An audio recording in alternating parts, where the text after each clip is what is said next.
इस समय तो बड़ी भारी शोभा और विशाल सुंदर रूप चाहिए, जिसे देखकर राजकुमारी मुझ पर रीझ जाए और तब जयमाल मेरे गले में डाल दे। एक काम करूं कि भगवान से सुंदरता मांगू, पर भाई उनके पास जाने में तो बहुत देर हो जाएगी। किंतु श्रीहरि के समान मेरा हितू भी कोई नहीं है, इसीलिए इस समय वही मेरे सहायक हो। उस समय नारद जी ने भगवान की बहुत प्रकार से विनती की। तब लीला में कृपालु प्रभु वहीं पर प्रकट हो गए। स्वामी को देखकर नारद जी के नेत्र शीतल हो गए और वे मन में बड़े ही हर्षित हुए कि अब तो काम बन ही जाएगा। नारद जी ने बहुत आर्त दीन होकर सब कथा सुनाई और प्रार्थना की कि कृपा कीजिए, कृपा करके मेरे सहायक बनिए। हे प्रभु, आप अपना रूप मुझे दीजिए और किसी प्रकार मैं उस राजकन्या को नहीं पा सकता। हे नाथ, जिस तरह मेरा हित हो वही आप शीघ्र कीजिए। मैं आपका दास हूँ। अपनी माया का विशाल बल देख दीन दयालु भगवान मन ही मन हंस कर बोले, हे नारद जी, सुनो, जिस प्रकार आपका परम हित होगा हम वही करेंगे, दूसरा कुछ नहीं। हमारा वचन असत्य नहीं होगा। हे मुनि, हे योगी, सुनिए, रोग से व्याकुल रोगी कुपथ्य मांगे तो वैद्य उसे नहीं देता। इसी प्रकार मैंने भी तुम्हारा हित करने की ठान ली है। ऐसा कहकर भगवान अंतर्धान हो गए। भगवान की माया की वशीभूत हुए मुनि ऐसे मूढ़ हो गए कि वे भगवान की अगूढ़ स्पष्ट वाणी को भी न समझ सके। ऋषिराज नारद जी तुरंत भागे जहां स्वयंवर की भूमि बनाई गई थी। राजा लोग खूब सज धज कर समाज सहित अपने अपने आसन पर बैठे थे। मुनि नारद मन ही मन प्रसन्न हो रहे थे कि मेरा रूप बड़ा सुंदर है, मुझे छोड़ कन्या भूल कर भी दूसरे को न वरेगी। कृपा निदान भगवान ने मुनि के कल्याण के लिए उन्हें ऐसा कुरूप बना दिया कि जिसका वर्णन नहीं हो सकता। पर यह चरित्र कोई भी नहीं जान सका। सबने उन्हें नारद ही जानकर प्रणाम किया। वहां दो शिव जी के गण भी थे।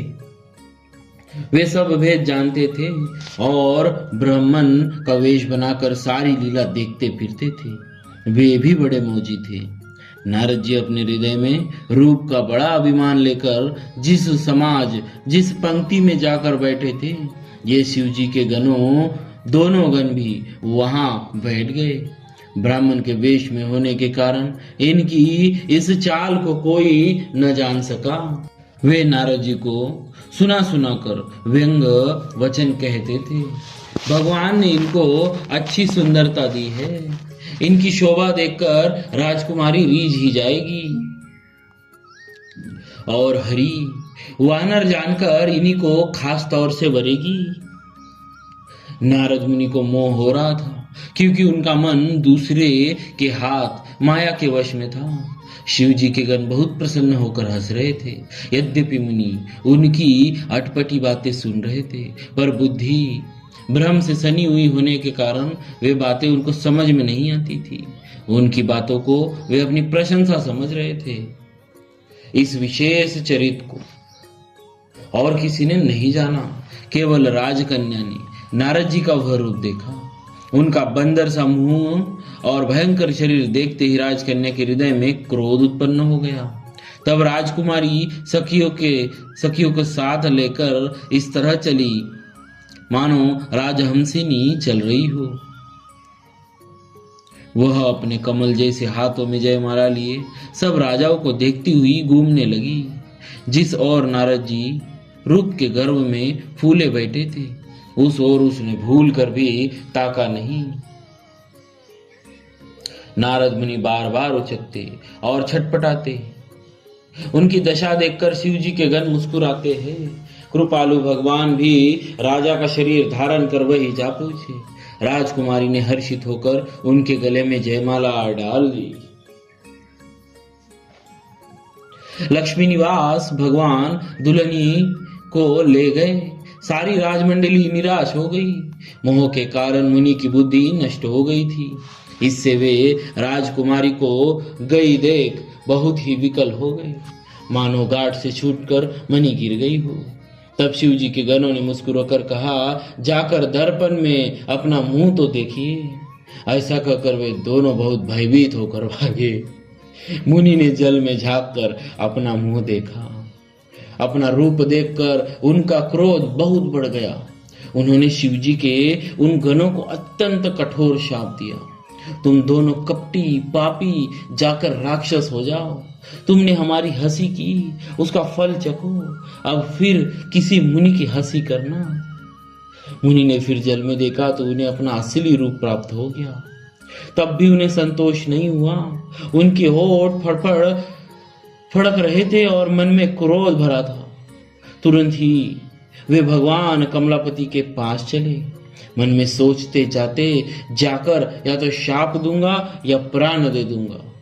उन्होंने जगत में मेरी हंसी कराई। दैत्य के शत्रु भगवान हरि उन्हें बीच रास्ते में ही मिले गए। साथ में लक्ष्मी जी और वही राजकुमारी थी। देवताओं के स्वामी भगवान ने मीठी वाणी में कहा, हे मुनि, व्याकुल की तरह कहा चले। ये शब्द सुनते ही नारद को बड़ा क्रोध आया। माया के वशीभूत होने के कारण मन में चेत नहीं रहा।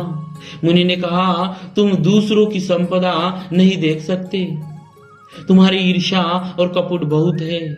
समुद्र मथते समय तुमने शिव जी को बावला बना दिया और देवताओं को प्रेरित करके उन्हें, असुरों को मदिरा और शिव जी को विष देकर तुमने स्वयं लक्ष्मी और सुंदर कौस्तुभ बनी ले ली। तुम बड़े धोखेबाज और मतलबी हो, सदा कपट का व्यवहार करते हो। तुम परम स्वतंत्र हो, सिर पर तो कोई है नहीं। इससे जब जो मन को भाता है स्वच्छंदता से वही करते हो। भले को बुरा, भूले को भला कर देते हो। हृदय में हर्ष विषाद कुछ भी नहीं लाते। सबको ठग ठग कर परख गए हो और अत्यंत निडर हो गए हो। इसी से ठगने के काम में मन में सदा उत्साह रहता है। शुभ अशुभ कर्म तुम्हें बाधा नहीं देते। अब तक तुमको किसी ने ठीक नहीं किया था, अब कि तुमने अच्छे घर बना दिया है। जैसे मेरे जैसे जबरदस्त आदमी से छेड़खानी की है, अतः अपने किए फल अवश्य पाओगे। जिस शरीर को धारण करके तुमने मुझे ठगा है, तुम भी वही शरीर धारण करो। यह मेरा शाप है। तुमने हमारा रूप बंदर का सा बना दिया था, इससे बंदर ही तुम्हारी सहायता करेंगे। मैं जिस स्त्री को चाहता था उससे मेरा वियोग कराकर तुमने मेरा बड़ा अहित किया है। इससे तुम भी स्त्री वियोग में दुखी होंगे। शाप को सिर पर चढ़ाकर हृदय में हर्षित होते हुए प्रभु ने नारद जी से बहुत विनती की और कृपानिधान भगवान ने अपनी माया की प्रबलता खींची। जब भगवान ने अपनी माया को हटाया तब वहां न लक्ष्मी रही न राजकुमारी ही। तब मुनि ने अत्यंत भयभीत होकर श्री हरि के चरण पकड़ लिए और कहा, हे शरणागत के दुख को हरने वाले, मेरी रक्षा कीजिए। हे कृपालु, मेरा शाप मिथ्या हो जाए।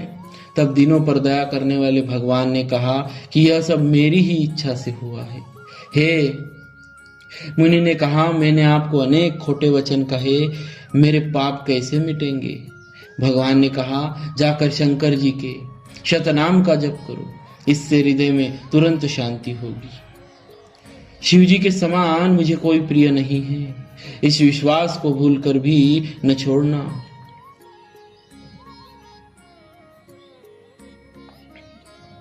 हे मुनि, पुरारी शिव जी जिस पर कृपा नहीं करते वह मेरी भक्ति नहीं पाता। हृदय में ऐसा निश्चय करके जाकर पृथ्वी पर विचरो। अब मेरी माया तुम्हारे निकट नहीं आएगी। बोलिए श्री सीताराम जी महाराज की जय। भक्तवत्सल भगवान की जय।